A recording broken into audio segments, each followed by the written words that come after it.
أن تنزل على المسلمين رحمة تغنيهم بها عمن سواك. اللهم ارحمهم رحمة تغنيهم بها عمن سواك. اللهم فرج همومهم. اللهم نفس كرباتهم. اللهم آمنهم في أوطانهم. اللهم آمنهم في أوطانهم. اللهم ول عليهم خيارهم. اللهم ول عليهم خيارهم. اللهم ول عليهم خيارهم. اللهم وجنبهم شرارهم يا ذا الجلال والإكرام.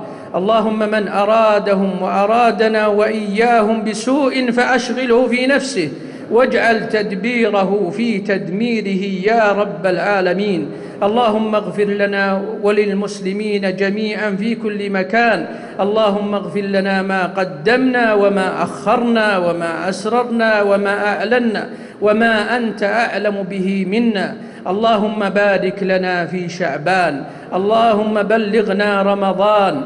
اللهم بلغ المسلمين رمضان وهم يرفلون في العز والصلاح والفلاح والأمن يا رحمن. اللهم آتنا في الدنيا حسنة وفي الآخرة حسنة وقنا عذاب النار. اللهم وفق ولي أمرنا لما تحب وترضى. اللهم وفقه لما تحبه وترضاه. اللهم وفقه لما فيه صلاح الإسلام والمسلمين. اللهم وفقه لما فيه صلاح الإسلام والمسلمين. اللهم وفق نائبيه لما يرضيك. اللهم وفق نائبيه لما يرضيك. اللهم وفق نائبيه لما يرضيك يا ذا الجلال والإكرام. اللهم إنك غني حميد. اللهم إنك ذو الفضل والطول. اللهم أغثنا. اللهم أغث ديارنا. اللهم أغث ديارنا. اللهم أغث ديارنا. اللهم اسق ديارنا وديار المسلمين. اللهم اسقنا. اللهم اسقنا. اللهم اسقنا يا حي يا قيوم يا ذا الجلال والإكرام. عباد الله، اذكروا الله ذكرا كثيرا وسبحوه بكرة وأصيلا.